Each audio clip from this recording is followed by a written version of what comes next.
Hey guys, this is D, aka Dark Frozen Depths, back with more of a Kamihime project pre-event video. Now, right after the Kyuki thing ended, which I had seen, I noticed that we're going up against Demon Greed. Looking at this is going to be a very, very interesting Union event, and I suggest you actually get into one, just because of how the Lilum is, but we'll get to that later. But the biggest thing about this event, if you remember, way back when we had to deal with one of the Halloween bosses, I think it was Jack-o'-lantern, there was a phantom element, which is a rare element where, regardless of what you do, you're going to take more damage while dealing more damage. So weakness is always applied. So pretty much considered a universal damage boost. Now, here's a very big thing about that. Because of it, priority is to pretty much try and nuke this boss before they nuke you. And you definitely might need to break out a whole bunch of different strategies, like maybe getting some attack downs while getting some strong nukes or something to survive this. Because that's the whole thing. You will be taking extra damage. Now, because of that, I think the attack power is a little bit lower than normal, but who's to say it isn't? I'm not sure, but we'll definitely find out. I took a quick peek at this page, and there's definitely some interesting stuff that's going on with it. It's going to change a lot of stuff of how you normally go against any of these type of fights. So that's something. Now, first and foremost, of course, you get a pride weapon. I don't know which one this is. If this is a Phantom Element pride weapon, that will be interesting. I'll check it out later. But the definite thing is the fact that the Lilum, she is Phantom Element. And the biggest thing about her is the fact that she's going to give an increase to everyone if you have 3 or more elements. It doesn't matter which one.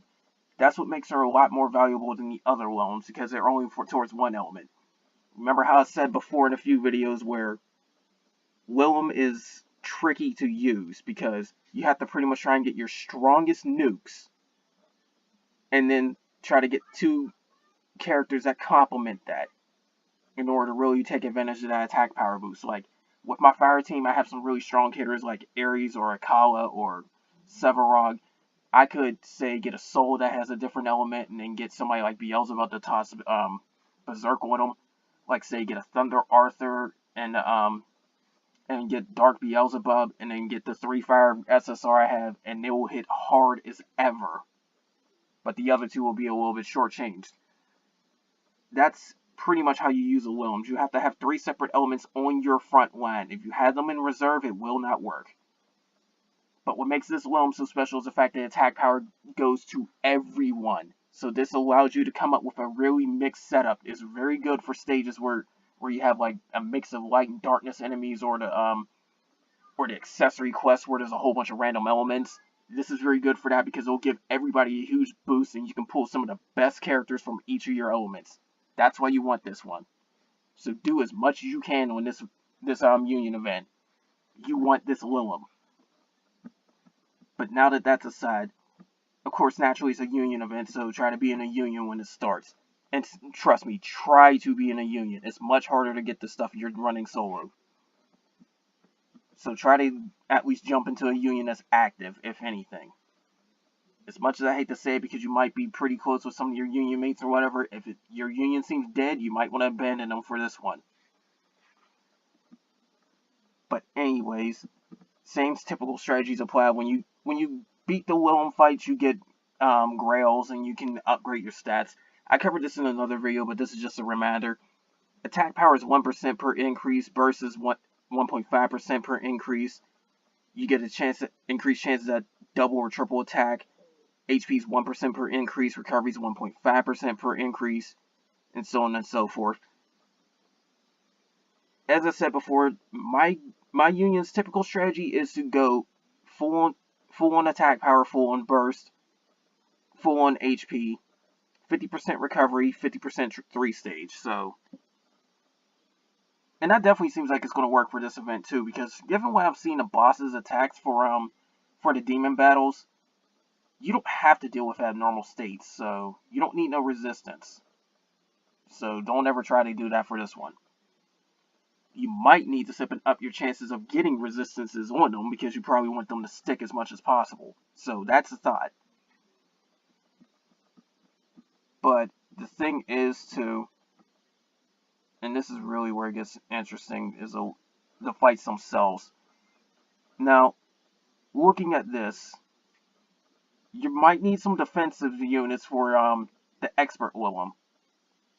Or you just need to keep her out of normal charge as much as possible. Either way, you might want to sip and take down her attack power, because that's going to be very, very tricky. Now, the biggest thing with this is the fact that you have to dish out pretty much any element you can against phantom elements, so build up your teams accordingly to try and make the most of them. You can get the strongest debuffers from one, the strongest buffers from another, the best healer. Because I wouldn't mind a team that's mixed like Soul, Beelzebub, Sevarog, Gaia, like some very good ones to pull out. But anyway, the looks at this, everybody gets nuked on their raging charges for both Willem fights. So it's 2,000 for the first raging, which is standard, and it's 3,000 for the second. Remember, you could probably reduce this with attack downs and all that. The one that worries me is the expert normal nuke, because instead of one target 2,000, it becomes one target 8,000 in this fight. If you're not packing a lot of HP, that's going to outright kill you if you don't reduce it. So be careful of that. And if I'm looking at this correctly, and I wonder if this is marked correctly here. If that is no error right here, you can get 20,000 credits just for fighting expert. So that might be the very, very best gem grind right here, because that's what the credits pretty mean, gems, I do believe. I'm not sure, but you can see. I don't know what credit exactly means. It could still mean participation points and stuff like that. Now, the greed demon, this is where it gets very interesting. There is no raging charge. We'll get to that in a second. There's also a normal charge where it says random 7 attributes, and it hits everybody. Again, we'll get to that. That's interesting. But the Willems, they just sit up and say it's easy to get the standard, just be strong enough. Normal, as I pointed out, it can almost surely kill you. You need to debuff as much as possible or get damage cuts in order to try and survive that. But the raging is not that much of an issue. But main thing is debuff, debuff, debuff. So get as much attack power reduction as you can. Honestly, I might run with my wind team and they can really do a lot of it. Because like I said, I can get all 5 frames of attack down with that. Now, the demon battles where it's interesting, and this is where I was talking about. Now, there is no raging gauge. There's no gauge. So you can't have no stun, you can't have no raging. That said, you don't need anything that really tries to reduce the raging gauge. So if you have accessories that do that, you might want to put other ones on. If you have Eidolons that give a summon effect where it increases stun duration or something, don't try to use their summon attacks for that. There's no raging, there's no stun. There's no gauge for this period point blank. It's just charge turns. That said, when you get hit with the charge turn, it's saying that it can be one of any of the 7 elements, which is fire, wind, light, dark, thunder, or phantom element. So if you're using anybody other than light or darkness, you have 2 chances of getting hit with a weakness. So you got to keep that. If you have a darkness character, if you have darkness or light, then they have a 1 out of 7 chance of really getting hit with the weakness. Because you have the upper hand when it comes to elemental attacks that's directed towards you. You will never get hit with weakness when you're using light or dark. But you also have a chance to reduce the damage 1 out of 7. So, whatever probability that is. Ultimate Same thing, only she's harder to deal with. But if you get hit with the weak point attribute in this one, it's going to hurt pretty badly. By the looks of things, she's much stronger in the ultimate, so she'll be dishing out way more damage. Again, attack down. Best way to go for it. That's why I'm getting Gaia. That's why I'm getting my Wind team. Because they can reduce so many attributes at once. I mean, so many attack downs at once, it's not even funny. I'm going to have to play support to try and reduce that because Phantom Element's really hard to deal with. But again, if you have anybody that really depends on stun or raging, don't even use them. You could, if you wanted, they have a secondary effect. Like I got a Kala who's a raging nuke, but at the same time she can build up her burst gauge too. So she's got a bit of hit and miss. But that's the whole thing with this one. Now here's your supposed achievements if they haven't changed it. You need to get 3 million participation points on your own. Your union needs to get 60 million. You need to get 150 expert kills and 400 ultimate kills. You need to do all of that in order to get all the rewards. And my suggestion to you is to try and go as far as possible to get those Liliums, because the Lilium is very, very strong in this one. You want her. So that said, if I'm looking at this list correctly, you get one Lilium for getting 500,000. You get another Lilium. You get one Lilium for 500,000 on your own. Another Lilium for 15 million and 5 million on your union. And then the rest, you probably, like, depending on your union, you probably could get the kills pretty easily. My union always tends to really rack up the kills quite quickly, especially the expert ones. So expert's not too hard if you're strong. So you could probably get 150 on your own that way. I usually grind some expert fights too for the participation points and the upgrade materials, because you get more upgrade materials from ultimate, but expert really racks them up quicker, especially during burst time. But yeah, there's that. There's Grails. I've gotten quite a few Grails before. The Grimoires is also pretty helpful, I've noticed, because we're starting to get a lot more awakened type SSR. So if you have any one of them, you're going to need both Grimoires. Like, I've finally finished off Gaia's awakening upgrades, so she can hit level 80 as awakened. But I'm working on Thor, who can only hit level 50, I do believe. Either 50 or 60. Yeah, I think it's 60. But she still needs both Grimoires in order to pull that one off, so yeah. Then I also have Susanoo and TYR, who's not even awakened yet, and they're going to need them too. So you might want to pick and choose who you're awakened to, but Guy is definite. Guy is definite. I even suggest getting awakened Thor over the other two because of the fact that Thor's awakening skill has a 30-second stun when you get her up enough. I think it takes level 45 or 55, somewhere around that mark. But when you get that off, you have half a minute to just do whatever.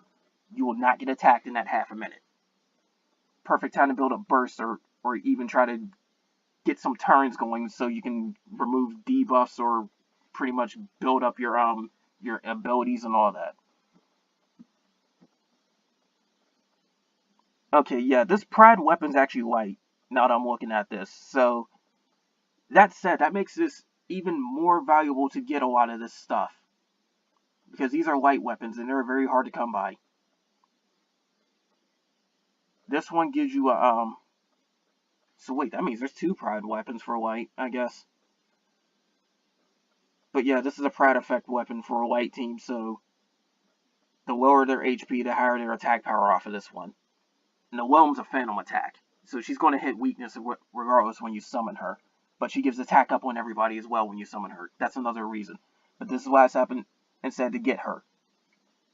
When your attributes are three or more different, then everybody's attack power goes up. So say like a fire character, a wind character, and 3 darkness. Or 2 fire, 2 wind, 2 and a water. that's everybody's getting their attack power up, and that's up to 70%. This is a very quick and easy way to get a lot of attack power and allow a team to be a little bit more random. So yeah, try to get this Willem. I just don't know where they're going to place her when it comes to the friend effect though, because there's only 6 slots for elements. Maybe they'll add a 7th.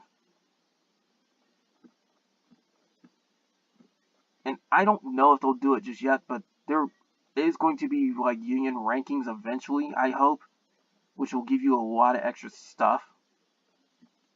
Like some very, very, very high ranking ones look like they get some magic jewels and stuff as well. So who knows? But again, I don't know when they're going to do this, if they even do it, because if they do, it looks like they're going to give it looks like they might give the Dragonic Eyes too. I hope they do their ranking eventually. I really do. But that said, again, prepare accordingly. Phantom Element is one of the harder ones to deal with. If you've gone up against Ragnarok Jack-O-Lantern, then yeah, you should already know. In fact, go look up the videos of that. I've done one, others have done it. Go look it up just to see what you're dealing with. Because, like I said, if you don't reduce that attack power, you're going to get nuked pretty freaking hard and you will die quickly. So you need to have your attack power stupidly high, or you need to reduce theirs. This is why I said debuffs are the key. Because either way, you're going to want one form of debuff, either attack down or defense down, or both. So, anyways, that said, that's all I have for this video. And of course, you're going to expect some more Kamihime project at some point.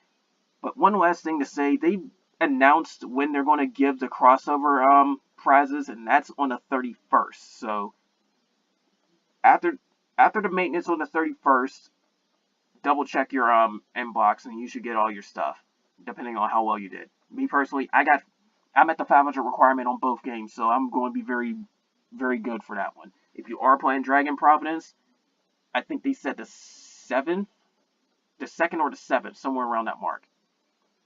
But the timing's pretty perfect too, because if you play Flower That Girl, they're also going to give you the Flower Gems and a free 6-star exchange ticket too. But that said, that's all I have for this. I will definitely try to do a video of this because Phantom Element's a tricky one, and I'm going to need to try and show how it's done if I can. Well, when I can, not if. But that said, that's all I have for now, guys. Take care.